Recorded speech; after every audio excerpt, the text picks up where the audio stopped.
नमस्कार दोस्तों, आपका स्वागत है आपके अपने YouTube चैनल पे। दोस्तों, G20 जो फाइनल समिट था वो दिल्ली में हो गया। बड़े धूम धड़क्के के साथ हुआ। बहुत कुछ निकल के सामने आया। एक एक करके हम डिस्कस करेंगे कि क्या कुछ निकल के सामने आया और इससे भारत का कितना रुतबा बढ़ा भी या नहीं। दोस्तों, आपको पता है G20 जो है वो 9 और 10 सितंबर 2023 को था, लेकिन 8 सितंबर को जो प्रेसिडेंट यूएस हैं मिस्टर जो बाइडेन, वो इंडिया पहुंच चुके थे। और ये यूएस की हिस्ट्री में पहली बार हुआ कि कोई यूएस का प्रेसिडेंट, स्टेट हेड, पहली बार इंडिया में या किसी भी कंट्री में उस स्टेट हेड के ऑफिस गया हो। आज तक ऐसा कभी नहीं हुआ। हमेशा यूएस जो है प्रेसिडेंट, वो अपने ऑफिस में दूसरे स्टेट हेड को बुलाता है।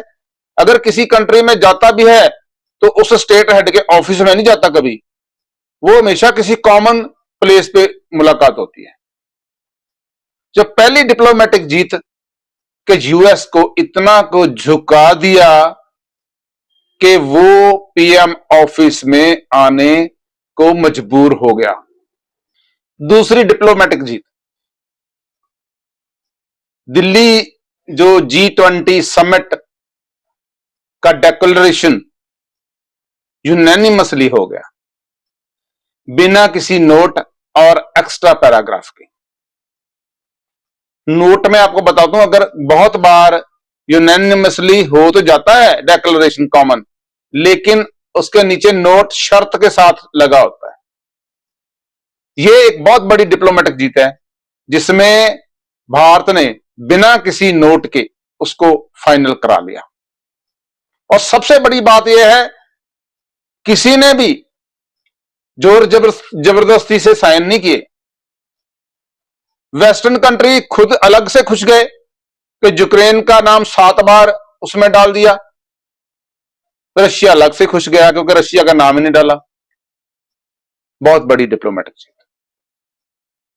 और चीन, अभी चीन की बात करता हूं।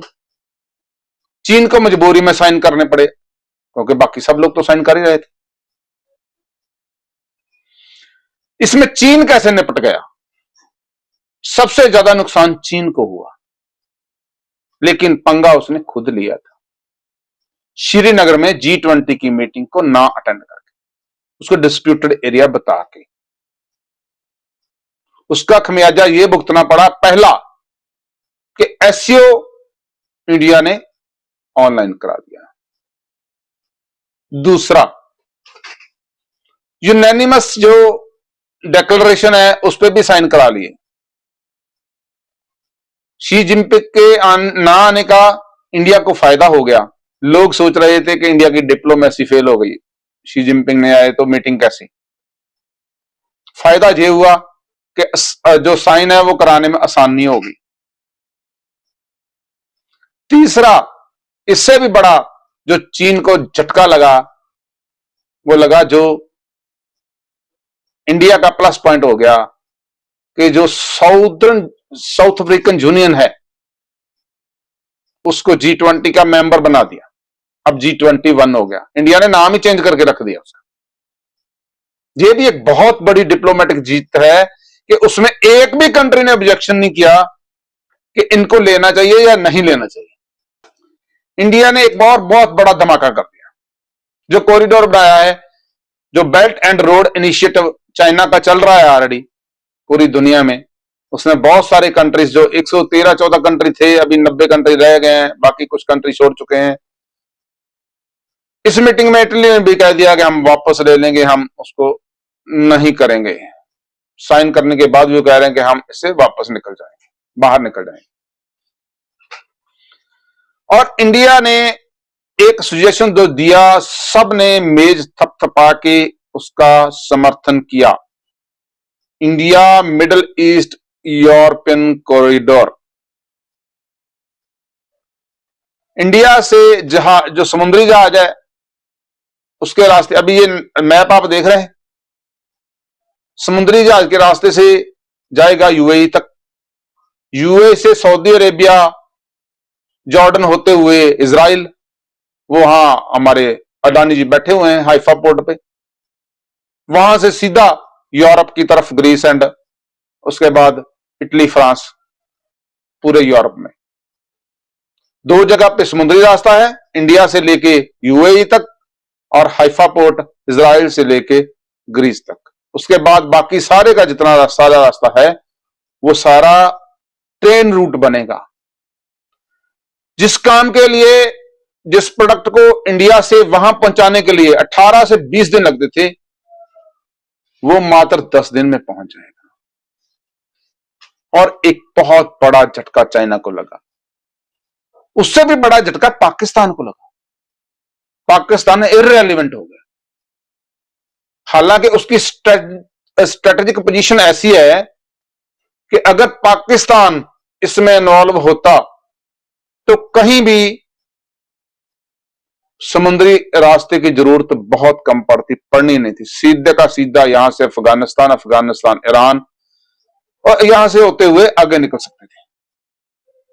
लेकिन पाकिस्तान का काम है अड़ंगा डालना। अब इंडिया ने उसका अल्टरनेटिव रूट चूज कर लिया है। इसका बहुत फायदा होगा, इंडिया का जितना एक्सपोर्ट बढ़ रहा है और सबसे ज्यादा वेस्टर्न कंट्री के साथ डीलिंग हो रही है, तेल में बहुत फायदा हो जाएगा, प्राइसेस कम हो जाएंगे तेल, क्योंकि फ्रेट कम हो जाएगा। इंडिया को सबसे बड़ी प्रॉब्लम ही फ्रेट की आ रही है।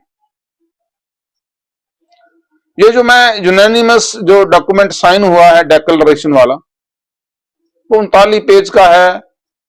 उसमें मतलब ये 3 या 2 या टॉपिक नहीं डिस्कस हुए, उसमें 73 टोटल टॉपिक्स हैं वो रखे गए। इसमें बायो फ्यूल एक बहुत बड़ा कंसर्न रहा। बायोफ्यूल पे कंसंट्रेशन में इंडिया लीड कर रहा है। अल्टरनेटिव एनर्जी, जो फॉसिल एनर्जी ऑलरेडी एग्जिस्टिंग है, उसके अगेंस्ट एक अल्टरनेटिव सोर्स ऑफ एनर्जी, तो उसमें भी इंडिया लीड कर रहा है। ब्राजील के पास इसकी जो नेक्स्ट प्रेसिडेंसी है वो अभी जा चुकी है, लेकिन अभी नवंबर तक ये इंडिया के पास ही रहेगी। उसके बाद अब जैसे कि जो वहां के नेशनल हेड हैं ब्राजील के लूला जी, उन्होंने जैसे उनके फेशियल एक्सप्रेशन और एक्सप्रेशंस बता रहे थे कि बहुत अच्छा इंडिया ने किया है, आगे आने वाली नेशंस के लिए जिनके पास भी G20 की प्रेसिडेंसी जाएगी, उनके लिए एक बहुत बड़ा चैलेंज हो गया है, क्योंकि इससे ज्यादा प्रेस तो तभी होगी अगर इससे बढ़िया प्रोग्राम होगा।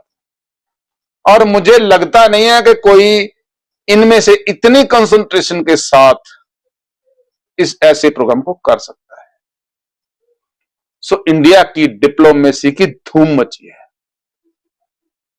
और पंजाबी की एक कहावत है, रहंदी खूंदी कसर जो है ना, वो हमारे MBS साहब ने निकाल दी। पाकिस्तान में ना जाके और इंडिया की स्टेट विजिट को एक्सेप्ट करके वो एक दिन बाद और रुक गए। और जितना कि जलील जो जस्टिन टुड जो कनाडा के नेशनल हेड हैं वो हुए हैं, मुझे लगता है कि पूरे इंटरनेशनल मीडिया में उस न्यूज को लिया जा रहा है और G20 को कितना का अप्रिशिएट किया जा रहा है। अभी इनकी कटिंग्स भी मैं आपको इसके साथ लगा रहा हूं।